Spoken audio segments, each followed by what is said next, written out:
Meridiano Podcast, a linha que conecta a comunidade.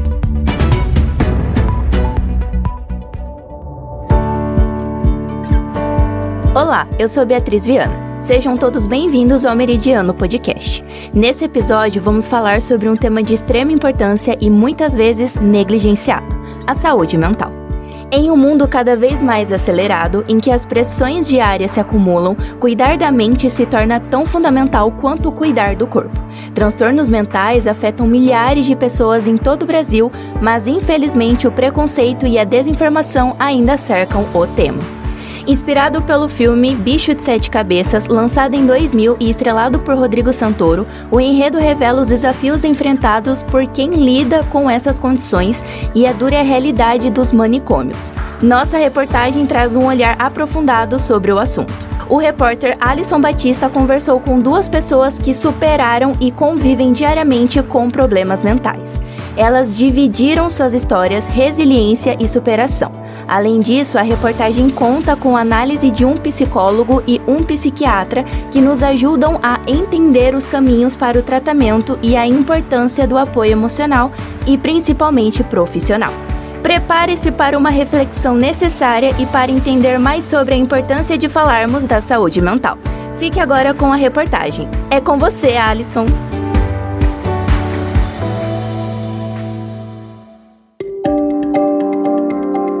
Saúde mental é um tema considerado por muitos como delicado, mas cada vez mais urgente na sociedade atual.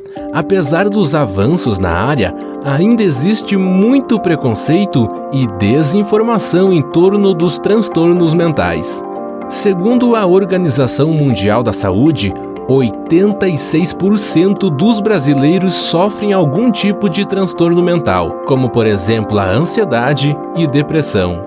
O filme Bicho de Sete Cabeças trouxe à tona uma dura realidade: o tratamento desumano em manicômios na década de 1970 e a falta de compreensão sobre quem vive com essas condições. Foi nesse período que a dona de casa Elza Silvério de Almeida percebeu que não estava bem, mas por conta dos estigmas da sociedade na época, não procurou ajuda. Foi em 1997, 98 por aí. Na verdade, eu não soube, porque naquele período tinha muita negação sobre isso, você, né, ser louco, de tomar remédio para louco, essas coisas. Então eu fiquei um longo período negando, inclusive na época eu fazia um tratamento no Hospital de Clínicas e eu trabalhava. Quando eles me passaram antidepressivo, naquele período também tinha que comprar os medicamentos, o SUS não fornecia, e eu não tomei.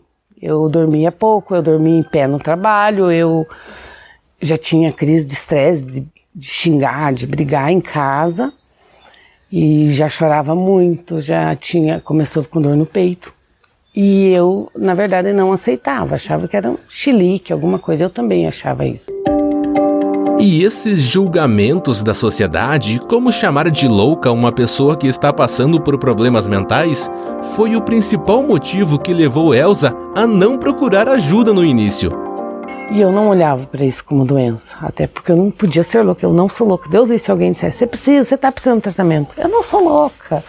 Então, O médico psiquiatra Kleber Ferreira fala que estigmas como achar que a depressão é loucura são as principais barreiras para o combate da doença no Brasil.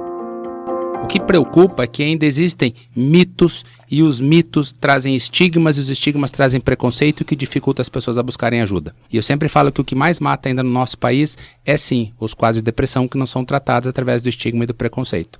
A depressão não é frescura, a depressão não é falta de fé, a depressão não é falta de vontade, a depressão é uma doença que tem sinais e que tem sintomas. E esses sinais é tudo aquilo que a gente observa numa pessoa, aquela mudança de comportamento, o descuido com a aparência, o descuido com a higiene, e sintomas é o que ele me fala, que ele mudou o humor, que ele perdeu a qualidade de sono, que ele está com uma irritabilidade maior, com uma emotividade mais acentuada. Então nós precisamos observar essas mudanças de comportamento. Uma uma dúvida muito comum, onde que é a tristeza e onde está a depressão? A tristeza ela é natural, ela é inerente, ela é necessária para o nosso crescimento, mas a depressão, ela traz esses sintomas que comprometem a tomada de decisões e a minha vida pessoal, profissional e também familiar. Existem várias práticas que auxiliam no combate de transtornos mentais. No caso da Elza, a mudança de vida foi muito significativa, pois ela deixou de viver na cidade por um tempo e voltou-se à vida no campo, com atividades rotineiras que ocupavam seu tempo e sua mente. Esse processo fez com que ela reduzisse os psicofármacos e seguisse o tratamento com remédios naturais e terapia. Aí minha vida começou a se movimentar com sentido, porque até ali ela se movimentava, mas eu não via sentido. Aí eu fui para lá, eu sempre tive muito medo, mas todo esse período eu tinha medos. Surgiu medo do quê? Não sabia nem do quê. Tinha vezes que eu dizia assim, eu tenho medo de sentir medo. Por quê? Começava a me dar ânsia de vômito, tremores. Mas eu não tinha passado pelo medo, eu não estava com medo, eu estava com medo de passar por um susto, eu passei por esse período, aí eu fui para lá. Aí melhorei. O psiquiatra e o neuro pararam de me cuidar, me deram alta. Eu fiquei tão boa que não precisava, melhorei muito. Aí o rim funciona melhor, porque todo esse período tomando essa medicamentarada, sem cuidado para tomar a água, meu rim ficou bastante preguiçoso. Meu fígado ficou assim bem intoxicado. Eu tenho que cuidar todo esse processo sempre. Então se eu tomo um comprimido, eu já sinto diferente no meu corpo. Opa, a bexiga deu sensação de cheio e não encheu. Eu tomei água, deu a impressão de ter ficado no estômago, então... É tudo isso, deu muita diferença, muita. Com isso, Elza deixa uma dica para quem está passando por transtornos mentais. Muda de vida, porque às vezes você tá muito apegado à tua casa, a teus bens, e você não está se enxergando. A partir do momento que você muda de vida, que você faz uma escolha que faça a diferença, porque às vezes parece que não tem força. Quando eu estava em Curitiba, que eu estava bem no período de depressão bem profunda, eu dizia assim, eu não tenho força para sair daqui. Eu quero ir morar num sítio, mas eu não tenho condições de ir. Só que quando chegou uma hora que eu disse, não, eu vou embora lá para minha mãe. Eu vou morar mal, eu vou viver mal, vou comer mal, mas eu vou... Mas é claro que cada caso tem sua particularidade. Sara Bittar foi diagnosticada com bipolaridade, que é uma condição psicológica caracterizada pela polaridade ou variação de sentimentos, que podem mudar rapidamente ou em longos períodos, de acordo com o tipo de transtorno que é observado. No caso dela, além da psicoterapia, o tratamento com medicamentos é necessário. Mas claro, tudo com recomendação médica. Faço tratamento tanto com psiquiatra e tomo medicamento, sim. Tomo uns 4 medicamentos diferentes, alguns para as fases depressivas e outros para as fases de mania. E também trato TDAH.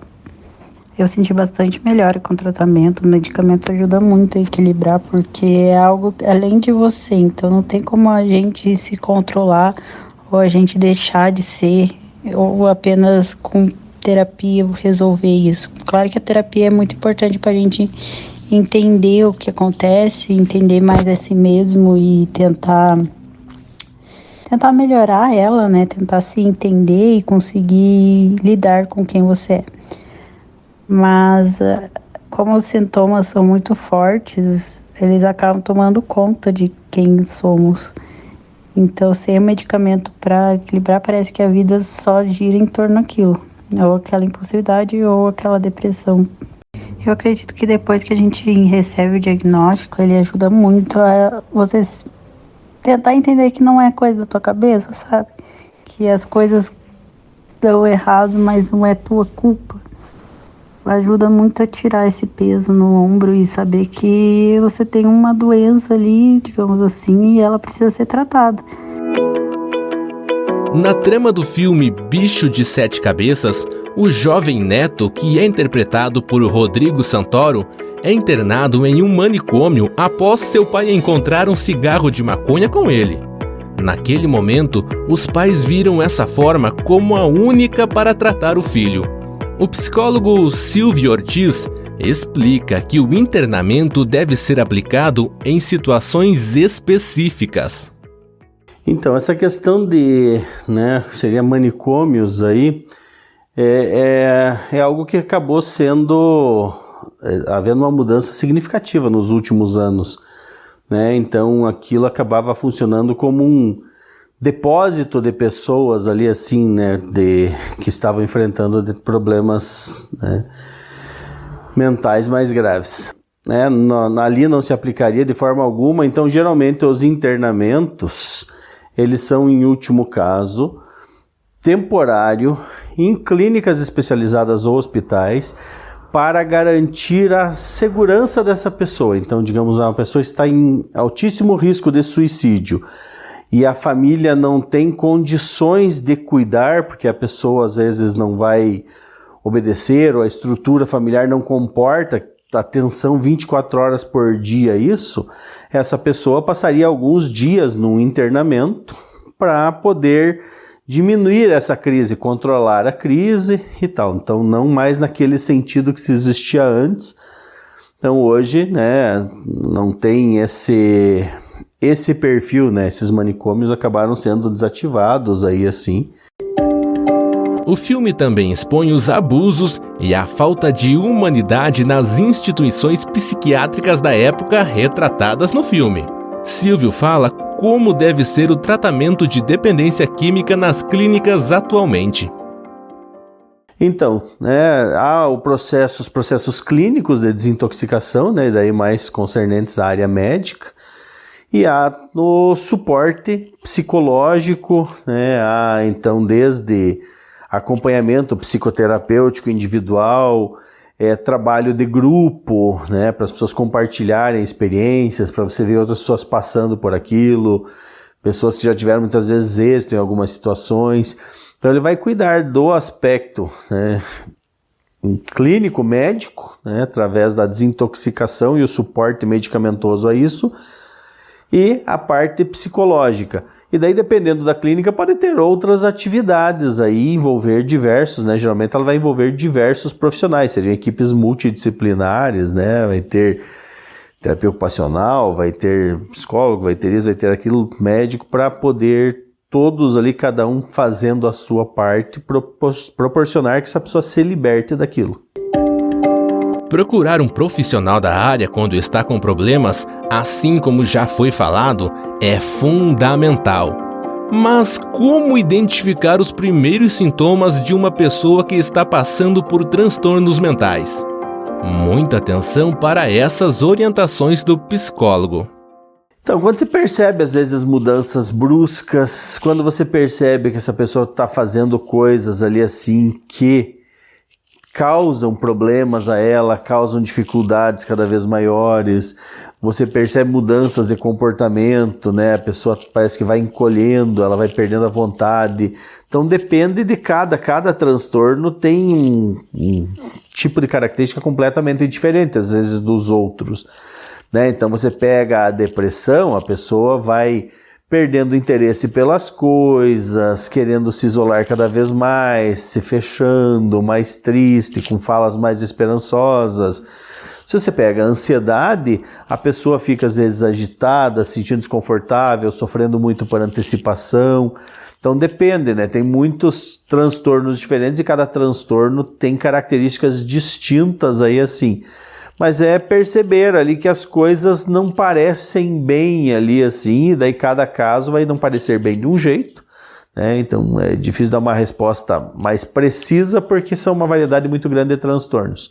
Mas você percebe que alguma coisa não vai bem e essa pessoa está tendo comportamentos, ações ou mudanças que não estão soando bem, que estão causando sofrimento a ela, que estão causando prejuízos. Silvio também dá algumas dicas importantes para a saúde mental de todos nós. Então, eu vou dar uma dica que eu considero preciosíssima e assim. e que às vezes é uma coisa que não é difícil de ser implementada, não é difícil de ser detectada, e não se fala muito disso assim, mas eu tenho 22 anos de atendimento clínico, eu tenho mais de 45 mil sessões realizadas, e para mim uma das coisas mais importantes é a comunicação. Eu digo que 80% do que eu faço na clínica é trabalhar melhor a comunicação entre as pessoas. Grande parte dos problemas que a gente vai tendo é porque eu não falei que aquilo me incomodava, que deu aquele problema e eu enfiei para baixo do tapete, porque eu estou com um problema com um colega de trabalho, porque eu não consegui me posicionar. Então, comunicação, principalmente, o que eu considero, a comunicação é uma coisa fantástica quando você entra a fundo nela, ela é uma coisa fabulosa, mas principalmente a assertividade, a capacidade de saber defender seu ponto de vista, se posicionar, defender seu espaço, seus direitos. Então, uma pessoa assertiva, ela tende a levar uma vida muito mais equilibrada, porque as pessoas não vão invadindo a vida dela, porque ela tem uma boa capacidade de posicionamento. Então, esse seria, digamos, um pilar fundamental. Se você tem dificuldade em se posicionar, em dizer não para os outros, acaba repercutindo aí assim nas mais diferentes áreas. E daí o outro é o tripé das boas, né? O tripé, o pacote das boas práticas. Atividade física, boa alimentação, meditação é uma coisa que tem inúmeros estudos científicos, muitos assim, e tem resultados fantásticos, uma coisa simplesinha que você faz em casa, pouquinhos minutos por dia. Então, sono de qualidade, o sono é importantíssimo. Então, se você pega esse conjunto de coisas e você dá uma atenção maior a esse conjunto de coisas, você já cria uma blindagem bem maior. Então, pera lá, eu me comunico bem, eu me posiciono bem, eu procuro dormir e me alimentar regularmente, eu faço atividade física, se possível eu faço aí uma meditação, eu tiro um tempinho para fazer coisas para mim, fazer uma atividade ao ar livre, ver os amigos, né? Então, tudo isso, né, vai criando, né, um alicerce para a sua saúde mental. A busca por equilíbrio mental e bem-estar é um caminho pessoal cheio de desafios e particularidades.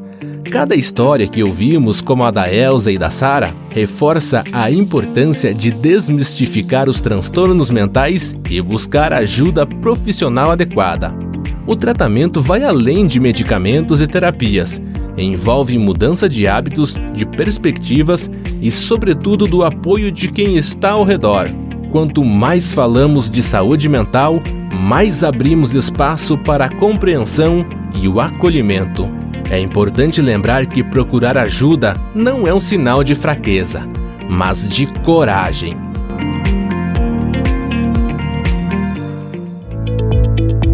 Obrigada por nos acompanhar em mais um episódio do Meridiano Podcast. Hoje, reforçamos a importância de cuidar da saúde mental, um tema que não pode mais ser deixado de lado. As histórias de Elza e Sara nos mostram que, apesar das dificuldades, há sempre um caminho para a superação com a ajuda certa. Se você ou alguém que conhece está enfrentando desafios emocionais, não hesite em procurar apoio profissional. O primeiro passo pode ser difícil, mas é essencial para retomar o controle da sua vida. O Centro de Valorização da Vida tem atendimento gratuito 24 horas por dia pelo telefone 188 ou pelo site cvv.org.br. cvv.org.br nos seguintes horários: domingo das 17 horas a 1 hora da manhã, segunda a quinta das 9 horas da manhã a 1 hora da manhã, sexta das 15 horas às 11 horas da noite e sábado das 16 horas a 1 hora da manhã. Fiquem atentos aos sinais e vamos juntos quebrar o preconceito e falar sobre saúde mental sem medo. Até o próximo episódio.